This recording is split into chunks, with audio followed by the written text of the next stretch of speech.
By the end of the day, in this hour, you're going to understand how to play heavy a little bit better. You're going to understand how to play heavy a little bit better in UGC, and you're going to understand a few things about how, a few little tips and tricks that you're going to get from me that you might not have picked up otherwise. So the first thing we're going to do is I'm going to show you a map that you should play on any one of your classes that you're trying to get better at. One of the best things that you can do is go to this map. So what we're going to do is create server and not rocket shooting. TR Walkway. So TR Walkway is amazing. I'll show you what it is in a bit. But basically, you can download that from FPS Banana or other sites like that. We're going to get on this server. It should be a single server with bots. And I'll show you kind of how the map works, and then I'll walk you through what is why it's important. Everything that I'm going to talk about right now is going to be based out of UGC. So everything that we are going to talk about today is from the eyes of UGC Heavy, and not a pub Heavy, okay? So first I'm going to explain TR Walkway, just so that you can see how this map works, and then we'll talk about it a little bit more. So basically, what this is going to do is it's going to spawn blue guys. They're going to just run up this hill, and eventually they're going to go into this pit down here and die. Okay? So that's Walkway. The reason why this map is so important, especially as a hit scan class, and I'll explain what hit scan is this can help you just do target practice. That's really it. There's a few things that you can change. You can change if there's a ramp in the beginning for them to jump over and bounce around on. That's really nice, actually. That's probably one of the more important things that you're going to do as a heavy is use this little ramp. You can also change, you can set up a little platform so that you can shoot from. So I can like set up a platform and adjust where my shooting height is so I can get back up there, taking this little telly, and I can get up on this platform and shoot people. So that's Walkway. We're going to talk about it a little bit, and I'll show you kind of how you can use it to learn to get better at any class. But first what we're going to do is talk about just Team Fortress in general. Really quick. I know it's kind of boring, but this is important stuff to know. So in Team Fortress UGC specifically, there's a configuration that's on every server to remove spread. And so what that means is it's random spread. So if I played as a scout, for instance, I think it's going to do what I expect it to do. I think this is configured the correct way. Let me see really quick. Yeah. Okay. So on a non-config server like this, every bullet, every shot that I make as a scout, for instance, is different. The pattern's different, right? On a UGC config server, the pattern will always be like this as a scout. It'll be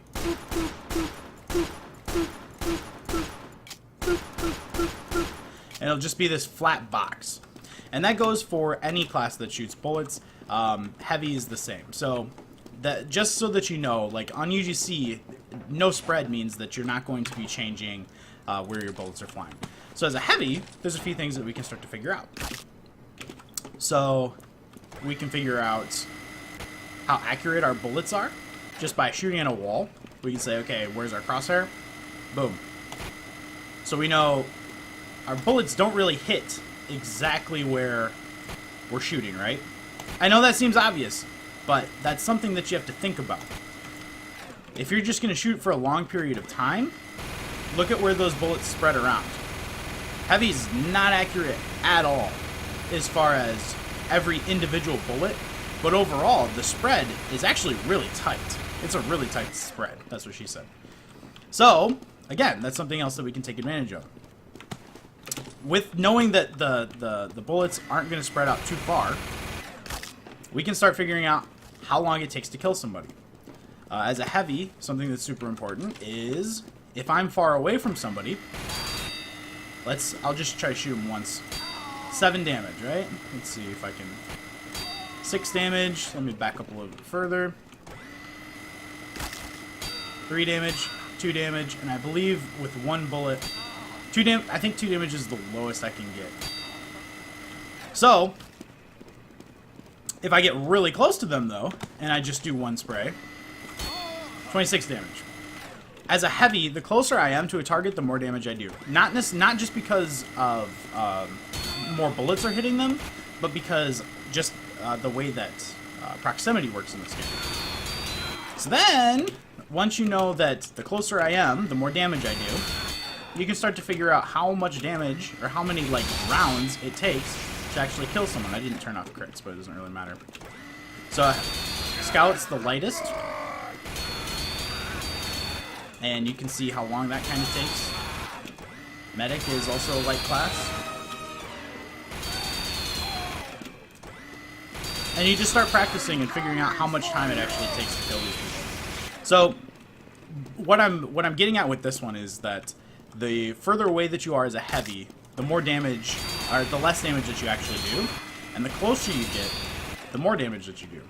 That is really important when you're starting to take advantage of shooting corners. So that's the next technique I'm going to show you. You probably already know this. If you do, great. This is a good refresher. If you don't, these are for basic UGC intro style heavy things when you're moving from a pub to UGC.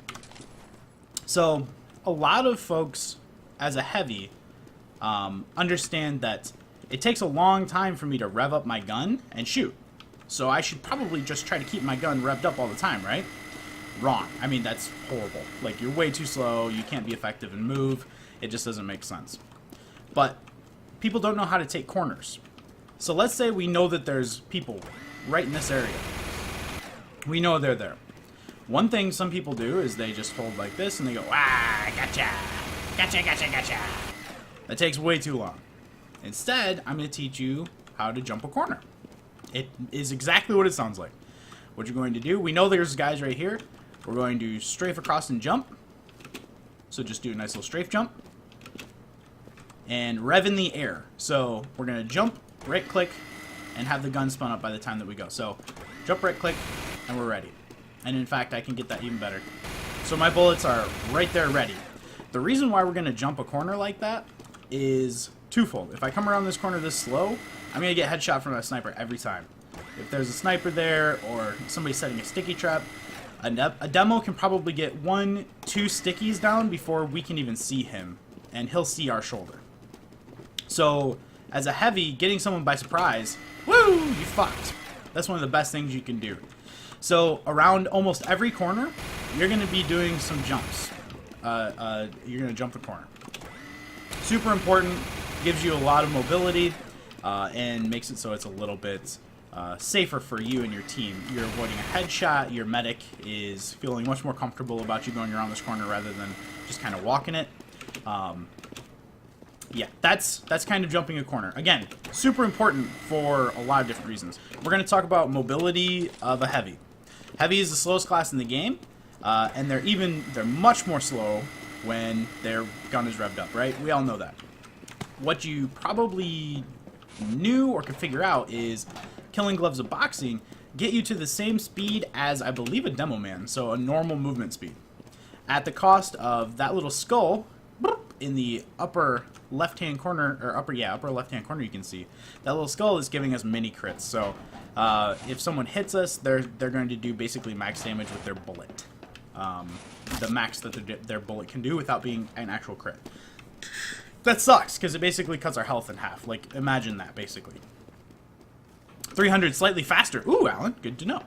So, the thing about the trade-off with the Killing Gloves of Boxing is you've getting these mini crits on you, and it's like, man, this sucks. Like, I don't want to be so, like, weak to a team. Well, again, as long as you can time how long that debuff is going to be on you, you can kind of take advantage of corners. So, we can even count to figure out how long a debuff stays on us. Let's do this right now.